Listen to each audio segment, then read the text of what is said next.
अगर इस तरह की जानकारी आम जनता के पास जाए तो क्या वो भाजपा को वोट देगी? बिल्कुल नहीं देगी, बिल्कुल नहीं, मार भगाएगी।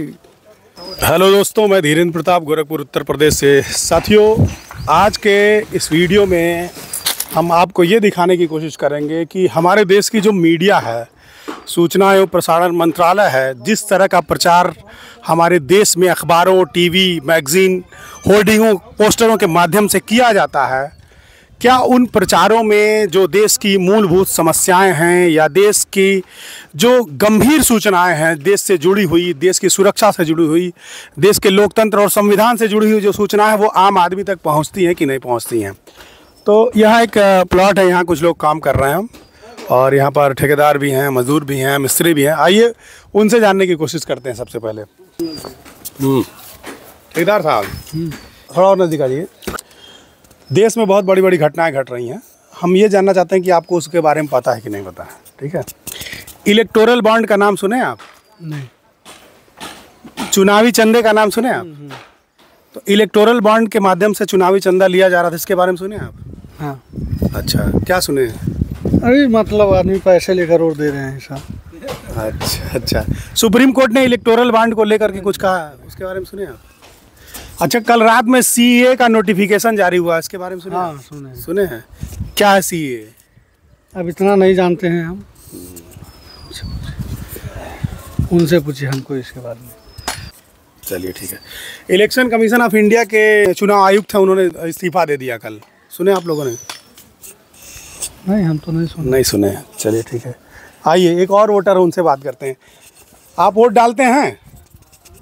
क्या नाम है आपका? ब्रजेश कुमार।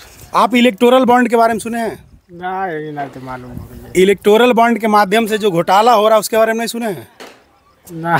अच्छा, ईडी को जानते हैं? सीबीआई को जानते हैं? सीपीआई जो छापवा मारेला, हाँ, तो उसको जानते हैं ना? अच्छा, चुनाव आयुक्त इस्तीफा दिए, उसके बारे में सुने हैं आप? कल खबर आ रही थी। चुनाव के बारे में नहीं भैया जानल जाता। अच्छा, सीएए के बारे में सुने हैं? हाँ। क्या? सिटीजनशिप अमेंडमेंट एक्ट, कुछ सुने इसके बारे में? नहीं सुने ना? वोट डालते हैं ना? वोट डालते हैं हम, मगर हम आम आदमी के पास जा रहे हैं कि देश का हमारा सूचना तंत्र कैसे काम कर रहा है, मीडिया कैसे काम कर रहा है, क्या गंभीर सूचनाएं आम आदमी तक पहुंच रही कि नहीं। देखिए, हमको खेत के पहुंचे हम। रुकिए, पहले इनसे पूछ लें, क्या नाम है आपका? भाग कहाँ रहे हैं? क्या नाम है आपका? बिकाऊ। देखिए, भैया का नाम बिकाऊ है। इलेक्टोरल बॉन्ड के बारे में सुने हैं आप? हम अभी कुछ नहीं सुने हैं। अच्छा, कल चुनाव आयुक्त इस्तीफा दे दिए, सुने हैं उसके बारे में? नहीं, हम तो टीवी ना मोबाइल में कुछ भी नहीं। अच्छा, वोटर हैं कि नहीं आप? वोट डालते हैं ना? वोट हमारा आता है, नहीं आता है कभी यार। अच्छा, मतलब वोट डाले हैं कि नहीं डाले हैं? डाले हैं। अब की वोट डालेंगे? अब की आएगा तो डालेंगे। हाँ, ये भी एक अलग विषय है। बस हम ये जानने की कोशिश कर रहे हैं कि चुनाव सर पर है, आम चुनाव, जिससे देश में अगले 5 साल के लिए प्रधानमंत्री चुने जाएंगे, तो जो वोटर है उसको प्रॉपर इन्फॉर्मेशन, सूचना है कि नहीं है। भैया मिस्त्री साहब, 1 मिनट आप कर लेंगे। क्या नाम है आपका? मनोज जी, इलेक्टोरल बॉन्ड के बारे में सुने आप? नहीं। इलेक्टोरल बॉन्ड के बारे में नहीं जानते हैं? नहीं। चुनावी चंदा घोटाला वो, उसके बारे में जानते हैं आप? नहीं, हमें नहीं मालूम है। चुना काम करते हैं, काम में जानते। अच्छा, वोट डालते हैं ना आप? वोट डालते हैं। वोट डालते हैं? हाँ, जब आता है तो डालते हैं। तो इलेक्टोरल बॉन्ड इतना बड़ा मुद्दा है, किस तरह से ईडी, सीबीआई लगा करके इस देश के उद्योगपतियों को ब्लैकमेल करके एक पार्टी ने मोटा चंदा वसूला।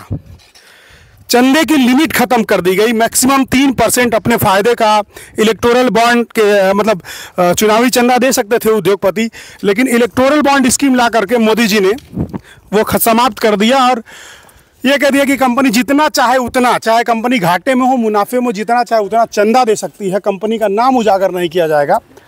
और इसका फ़ायदा उठा करके बड़ी बड़ी कंपनियों के पीछे ईडी और सीबीआई लगाया गया, उन्हें भाजपा को चंदा देने के लिए मजबूर कर दिया गया।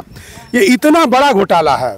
वोटर के पास ये इन्फॉर्मेशन होना चाहिए, ये उसका अधिकार है कि जिस पार्टी को वो चंदा वोट दे रहा है उसको चंदा कहाँ से मिल रहा है। क्या उसको अलकायदा फंडिंग दे रहा है, या उसके पास फंडिंग चाइना से आ रहा है, या अमेरिका से फंडिंग आ रहा है, या सीआईए उसको फंडिंग कर रहा है। उसके पास चंदा जो आ रहा है वो किसी आतंकवादी संगठन के द्वारा दिया जा रहा है, या कोई किसी ऐसे उद्योगपति के द्वारा दिया जा रहा है। जो सरकार से लाभ लेने के लिए, अपना काम करवाने के लिए जानबूझ करके चंदा दे रहा है और सरकार बदले में उसको फ़ायदा पहुंचा रही है। तो जब तक ये पारदर्शिता नहीं होगी कि जो चुनावी चंदा है हमारी राजनीतिक पार्टियों के पास वो कहाँ से आता है, तो वोटर कैसे समझ पाएगा कि हम जिस पार्टी को वोट दे रहे हैं वो हमारे हित में काम करेगी कि उद्योगपति के लिए काम करेगी। तो हम जानने की कोशिश कर रहे हैं। हाँ भैया, कहाँ गए वो? हाँ आइए आइए, एक जनी भाग रहे थे, इनको भी पकड़ा जाए। तो अपने दिल का अरमान आज बोल दा। आओ आओ। हाँ, क्या नाम है तुम्हारा? महेश्वर। महेश्वर, उधर देखा। कितना साल उम्र हो गए? 20 साल। 20 साल के हैं, वोट में नाम नहीं आवाला? नहीं। एक को बार नहीं आए? अभी नहीं। अभी नहीं आए। अच्छा, इलेक्टोरल बॉन्ड के बारे में सुन ले बेटा? ईडी उडी ने जो इंक्वायरी छापा। हाँ नहीं, इलेक्टोरल बॉन्ड के बारे में सुन ले अटक? नहीं नहीं सुन ले अटक। ईडी के बारे में सुन ले अटक? हाँ। सीबीआई सुन ले। हाँ, तो इलेक्टोरल बॉन्ड के बारे में भी जानी। हाँ, कहाँ से अगर तू वोटर बनल चाहत बाटा, वोट देवल चाहत बाटा, तो तुमके सबके बारे में जानकारी रहे चाहिए। ठीक बा। फिलहाल हम यही पता कर रहे हैं कि जो आम आदमी है, जो आम वोटर है हमारे देश का, जो अभी आम चुनाव होने जा रहे हैं 2024 के, उसमें वोट देगा, उसको ये इस बात की जानकारी है कि नहीं है कि देश में कितना बड़ा घोटाला चुनावी चंदे के नाम पर हुआ, जिस पर सीबीआई ने, ईडी ने मिल करके छापे डाले, जीएसटी डिपार्टमेंट ने छापे डाले और उद्योगपतियों को मजबूर किया कि वो भाजपा को चंदा दें। चुनावी चंदे की लिस्ट, किसने किसको कितना कहाँ कैसे चंदा दिया, इस लिस्ट के खुलासे के लिए पीआईएल हुआ था, जनहित याचिका हुई थी, जिस पर सुप्रीम कोर्ट ने एसबीआई को कहा था कि आप हमको चुनावी चंदे का लिस्ट दीजिए कि किसने कितने का इलेक्टोरल बॉन्ड खरीद करके किस पार्टी को चंदा दिया। एसबीआई ने मना कर दिया। एसबीआई मतलब स्विस बैंक ऑफ इंडिया नहीं, state bank of India. Swiss bank जिसमें चोरी का धन रखा जाता है, आप सब लोग जानते हैं, फेमस है चोरी का धन रखने, काला धन रखने के लिए।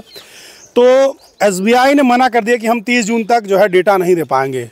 सुप्रीम कोर्ट ने फटकार लगाया है कि नहीं, आपको हर हाल में 15 तारीख तक ये डेटा आपको दे देना है, 15 मार्च तक दे देना है कि किसने कितने का इलेक्टोरल बॉन्ड कहाँ से खरीदा और किस पार्टी को किसने चंदा दिया। सर, आपका नाम क्या है? मेरा नाम सीताराम।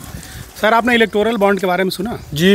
इधर से चलिए। अरे क्या है इलेक्टोरल बॉन्ड? ये चुनावी चंदा है जो हर पार्टियों को उद्योगपति द्वारा लिया जाता है, डरा धमका के। और जो पार्टी जितनी सीरियस रही है सत्ता में, वो डरा धमका करके उद्योगपतियों से चंदा इकट्ठा की। तो इलेक्टोरल बॉन्ड तो मोदी जी लेकर के आए हैं, और आपको अगर इतना मालूम है तो यह भी मालूम होगा कि सबसे ज़्यादा चंदा किस पार्टी को मिला है? ये भाजपा को ही मिला है। अच्छा, ये इलेक्टोरल बॉन्ड को लेकर के सुप्रीम कोर्ट सख्त हुआ है कि डेटा लीक जो है बाहर किया, सार्वजनिक किया जाए, आपको मालूम है? जी, वो सुप्रीम कोर्ट के आदेश का अवहेलना किया गया है, अभी तो कोई नहीं दिया, छुपा रहा है ना। हाँ, तो वो बाहर आना चाहिए ना? बाहर आना चाहिए जी। अच्छा, अभी आपके सामने मैंने इतने सारे लोगों से पूछा जी। और इतने लोगों से बात किया, लेकिन इनको जो है इलेक्टोरल बॉन्ड के बारे में ना तो सूचना है, इसलिए पता नहीं है कि गोदी मीडिया जो है वो सरकार के पक्ष में उसको छिपाती है, सार्वजनिक नहीं होने देती है। ये जो थोड़ी बहुत जानकारी आती है, इसको व्हाट्सएप पर हमारे लोग जो हैं, आप जैसे आदमी, वो ये दिए हैं, उससे हमको जानकारी है। अच्छा, अगर इस तरह की जानकारी आम जनता के पास जाए तो क्या वो भाजपा को वोट देगी? बिल्कुल नहीं देगी, बिल्कुल नहीं, मार भगाएगी।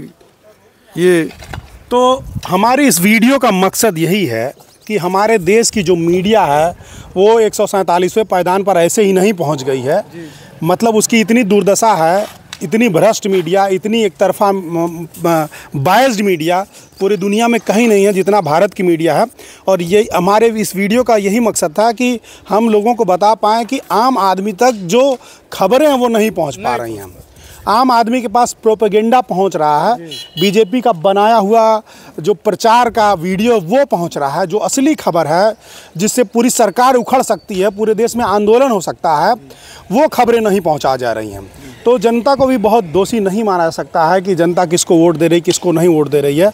निश्चित तौर पर जैसा कि अभी सर ने बताया कि अगर जनता को पता चल जाए, सही खबरों के बारे में पता चल जाए, उसको पता चल जाए कि हमारे देश में जो सत्ताधारी पार्टी वो किस तरह से ब्लैकमेल करके उद्योगपतियों से चंदा ले रही है, उद्योगपतियों से चंदा लेकर के कैसे उद्योगपतियों के लिए काम कर रही है, तो इस देश में आंदोलन हो जाए, क्रांति हो जाए और एक दिन में इनका बोरिया बिस्तरा गोल हो जाए। बहुत बहुत धन्यवाद।